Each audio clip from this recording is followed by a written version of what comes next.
ભગવાનની જીવવાની વસ્તુ છે. આમ કોઈ ભગવાનને જોયો તો શું કામ માનો? આમાં મૂક્યો છે માનો શું કામ? એનું કારણ હું કહું, આપણે હિન્દુ ધર્મ છે, સનાતન ધર્મ श्रद्धा माने साहब, सनातन धर्म ही श्रद्धा से चलता है.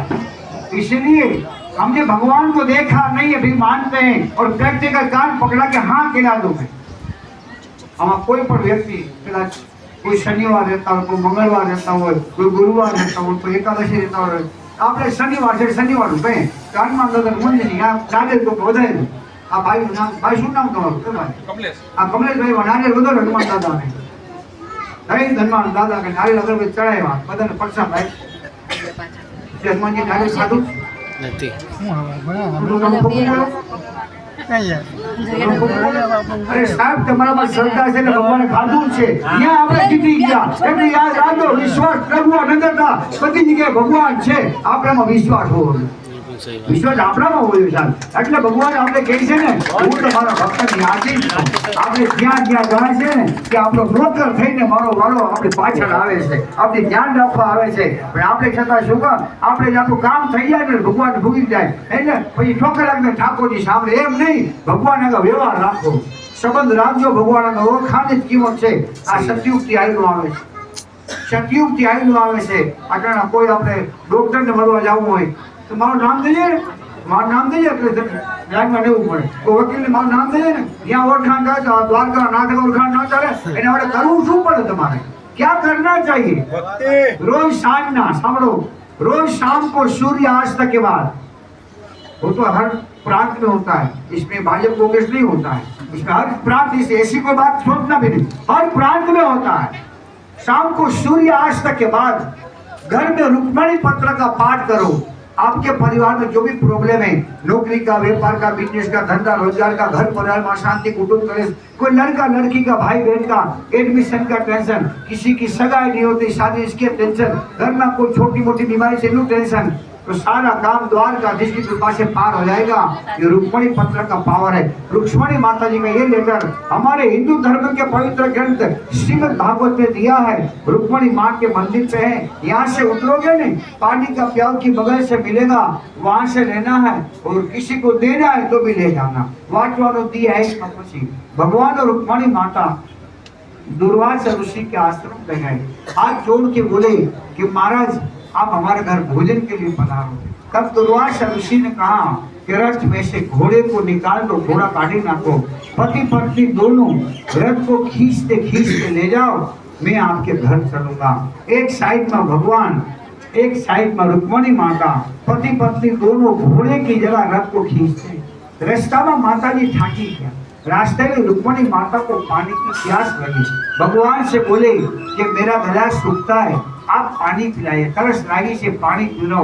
भगवान ने रथ ने उभो राख्यो, जमणा पगनो अंगूठो जमीन में दबायो, दाहिना पैर का अंगूठा जमीन में दबाया, भूमि माथी गंगाजी पर रखे. आज से 23 किलोमीटर दूर एक नलगुर गाँव, छोटा सा गाँव है, यहाँ से 23 किलोमीटर की दूरी पे. गाँव का नाम है टुपड़ी. इस टुपड़े के चरण गंगा आज भी मौजूद है. दोनों ने पानी पिया, मैंने पानी पी लूं. अपने गुरु दुर्वासा को गुस्सा आ गया. उसने भगवान और रुक्मणी माता को फिर नंबर का श्राप दिया. आपका पति पत्नी का 12 साल का जुदाई हो जाएगा. 12 वर्ष નો વિયોગ થશે. ને ભગવાન ત્યાં અને માતાજી અહીંયા 12 વર્ષ સુધી માતાજીએ ભક્તિ કરી એટલે આ મંદિર બન્યું છે.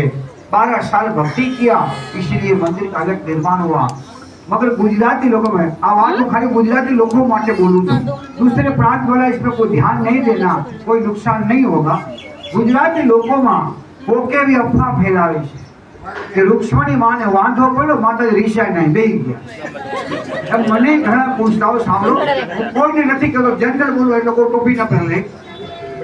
जनरल को के अफवा फैलाई गुजराती.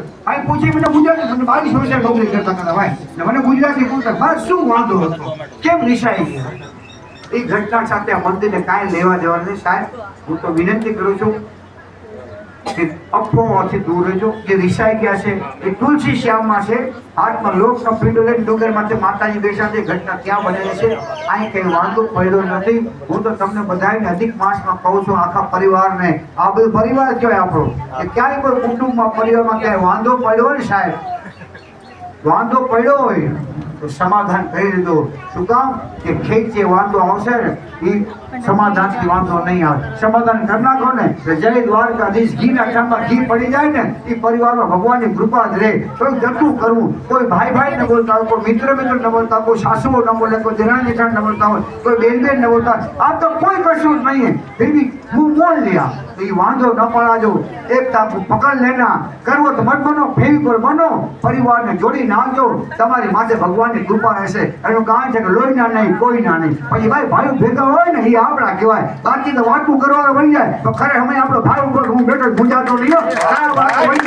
ચૌદસ્યા વહી જશે, ચડાવવાળા ચૌદસ્યા વહી જાય. આપણો ભાઈ ઉપર ભાઈ હું બેઠો ન પેલો મારી માથે તારી માથે નહીં, એને આપણો પરિવાર છે સાહેબ. એટલે દોડવા ન દેતા, દોડવા દેજો. ચડાવે નથી, દૂર રહેવું. चढ़ाओ काटना था तो परिवार तोड़ी नाचे. समाज एवं मानसों मरे साहब. रुक्मणी और भगवान कृष्ण को दूसरा श्राप मिला. भोजन नहीं कराया, पानी नहीं पिलाया और पति पत्नी दोनों ने मिलकर पानी पिया. मैं श्राप देता हूँ कृष्ण, पूरी द्वारका नगरी का पानी खारा हो जाएगा. आखिर द्वारका नगरी ने श्राप आया. 12 साल के बाद अब भैया હું કહું તો બીજા કોઈ નહીં કે તું કાંઈ હું ઘણી જગ્યા આવતો રહી છે, ઘણી જગ્યા છે. 150 પણ જગ્યા અહીંયા પડી છે. આ પડી फ्री हो कि हूँ तो फ्री छू. मारा स्टाफ में घना एकलो बस तो आ रही गयो. ओलो वा नीचे गयो, वा से आई तो केटલું તક આવ્યો है આટલા મોટો પછડી મને. તો रुक्मणी माता जी और भगवान कृष्ण को 12 साल के बाद आशीर्वाद मिला. आधी यात्रा वहाँ, आधी यात्रा यहाँ. यहाँ जितने भी यात्री दर्शन के लिए आते हैं, यहाँ 2 काम. एक काम माँ का दर्शन करता, कोई कपड़ा लगता, स्वाद पिटाई निशानी लाए यहाँ चढ़ा सकते. बीजू कार्य पानी નું દાન. એ તમારા માટે નથી. બરોબર સાંભળે, आपके लिए नहीं है. आपके घर में, आपके परिवार में, તમારા કુટુંબમાં, તમારા પરિવારમાં 7 પેઢીમાં કોઈ નાનું મોટું છયું છોકરું, યુવાન, વૃદ્ધ, માતા પિતા, પતિ पत्नी, भाई बहन, बेटा बेटी, दादा परदादा, देखे अनदेखे, मौत से बेमौत से गुजर गए, कोई कोरोना की महामारी में गुजर गए, वो पितृ मोक्ष के नाम से यहाँ पानी का दान होता है. 3 वर्ष में 1 महीनो अधिक मास आवे. ये अधिक मास में अधिक फल मिलता है. 7 पेढ़ी में जो गुजरी गया हो ये पितृ ने मोक्ष मिले, तुम्हारे परिवार ने आशीर्वाद मिले. कोई यात्री विचारे इतना अच्छा काम होता है, पानी की व्यवस्था कैसे होता है? तो कोई पण यात्री પોતાની ઈચ્છાથી દઈ શકે. ફરજિયાત નહીં, ધરાર નહીં, પરાણે નહીં, કમ્પલસરી નહીં. 100 વાર મન માને તો દાન તો શું કામ? ક્યાંય દાન આપો ને ઘરેનો ઓનર્સ પર રિઝલ્ટ મળે. આ ઈ દાન છે. પણ અહીંયા જબરજસ્તી નહીં. અહીં કોઈને શીશામાં તરવાનું કામ અમે કરતા નથી. અમે ચોખ્ખી વાત કરવાના મહારાજ છીએ કે આ પિતૃ માટે છે. શક્તિ હું તો દેવું નકર જય માતાજી કેવું. ટેન્કરથી પાણી આવે 4 જગ્યાએ જાય. પશુ માટે, પંખી માટે, માણસો માટે, માતાજી માટે. કોઈ એક દિવસ આપે કે બધા જીવડા પાણી પીએ છે અધિક માસમાં. એક દી આપું ભગવાન મને ઘણું આપ્યું છે તો એક દિવસનો એક ટેન્કરનો 1000 રૂપિયા ખર્ચો લાગે. અડધો દિવસ આપે તો 500 રૂપિયા લાગે. 21 ગણાના 200 રૂપિયા લાગે.